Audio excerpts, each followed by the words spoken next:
இப்போ மொபைலில் 12:59 ஆகுது, சடனாக 1 ஆகாமல் 2 சேஞ்ச் ஆகுது பார்த்தீங்களா? ஸோ இதுதான் வந்து யூகேவோட டே லைட் சேவிங் டைமு.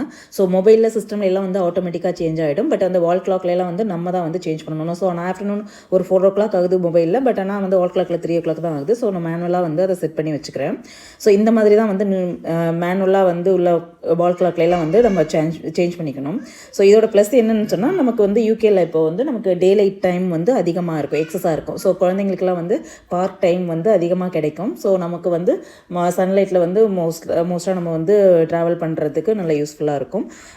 இதில் இது வந்து மார்ச் எண்டில் வந்து மார்ச் லாஸ்ட் சண்டே தான் வந்து இது எப்போதும் எல்லா இயரும் நடக்கும். ஸோ இது எப்போ வந்து முடியும் அப்படின்னு சொன்னால், அக்டோபர் லாஸ்ட்டில் தான் வந்து இது மறுபடியும் வந்து 1 hour கிளாக் வந்து நமக்கு பேக்வேர்டில் போகும். ஸோ அப்போ வந்து நமக்கு வந்து 1 hour வந்து எக்ஸ்ட்ரா கிடைக்கிற மாதிரி இருக்கும். யூஸ்வலாக இப்போ வந்து நம்ம 6:30 கிளம்புறோம் அப்படி 6:30 கிளம்புறவங்களுக்கு 5:30 வந்து முழிப்பு வந்துடும். பட் ஆனால் இன்றைக்கி நாங்கள் எப்படி ஃபீல் பண்ணோம் அப்படின்னு சொன்னால், யூஸ்வலாக வந்து ஒரு 6:30 வந்து நம்ம தூங்கி எந்திரிப்போம் அப்படின்னு சொன்னால், நமக்கு கிளாக்கில் வந்து 6:30 மொபைலில் 6:30 காட்டும். ஆனால் நமக்கு தூக்கமே வந்து பத்தாத மாதிரி இருக்கும். ஸோ இன்றைக்கி வந்து 1 hour 24 hours 23 hours தான் வந்து நமக்கு இருக்கிற மாதிரி இருக்கும். ஸோ அதனால் இது கிளாக் வந்து ஃபார்வர்டில் போயிடுச்சு. ஸோ இதுதான் வந்து டே லைட் சேவிங். ஸோ இந்தியாவுக்கும் நமக்கும் உள்ள டைம் டிஃப்ரென்ஸு நேற்று வரையிலும் வந்து பார்த்திங்கன்னா 4.5 hours இருந்துச்சு, 5.5 hours இருந்துச்சு. ஸோ இன்னையிலேருந்து வந்து அது 4.5 hours தான் இருக்கும். ஸோ வந்து நமக்கு நம்ம ஃபேமிலி கூட வந்து காண்டாக்ட் பண்ணுறதுக்கு ஸோ இன்னும் கொஞ்சம் ஈஸியாக இருக்கும். ஸோ இதுக்கு முன்னாடிலாம் கொஞ்சம் இது 1 hour டிஃப்ரென்ஸே ஒரு பெருசாக இருக்கும். நமக்கு சடனாக நைட் டைம்லலாம் வந்து கால் பண்ண முடியாது. ஸோ இனிமேல் கொஞ்சம் அது ஈஸியாக இருக்கும். ஒரு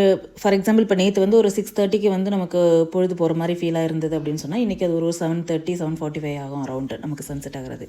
ஸோ அதாவது நேற்று இன்றைக்கும் உள்ள ஒரு பிக்கஸ்ட் டிஃப்ரென்ஸ் நமக்கு இன்றைக்கி டே டைம் வந்து அதிகமாக இருக்கும் இல்லையா? ஸோ அதனால் இதோட பீக் டே, அதாவது எப்போ லாங்கஸ்ட் டே இந்த யூகேயில் வரும் அப்படின்னு சொன்னால், ஜூன் மந்தில் 2021. ஸோ இந்த மிடில் வந்து 1 day வந்து நமக்கு லாங்கஸ்ட்டு டே இருக்கும். ஸோ அன்றைக்கி வந்து பார்த்திங்கன்னா நமக்கு சன் ரைஸ் ஆகிறது வந்து 4:40 இந்த மார்னிங்காக இருக்கும். ப்ளஸ் வந்து சன் செட் ஆகிறது அரௌண்ட் 9:20 9:30 ஆகும். நமக்கு அந்த சன் செட் ஆகிறது 9:20, ஆல்மோஸ்ட் ஃபுல்லாக கம்ப்ளீட்டாக இருட்டு ஆகிறது வந்து பார்த்திங்கன்னா அரௌண்ட் 10 வரலும் வந்து வெளிச்சமாகவே தான் இருக்கும்.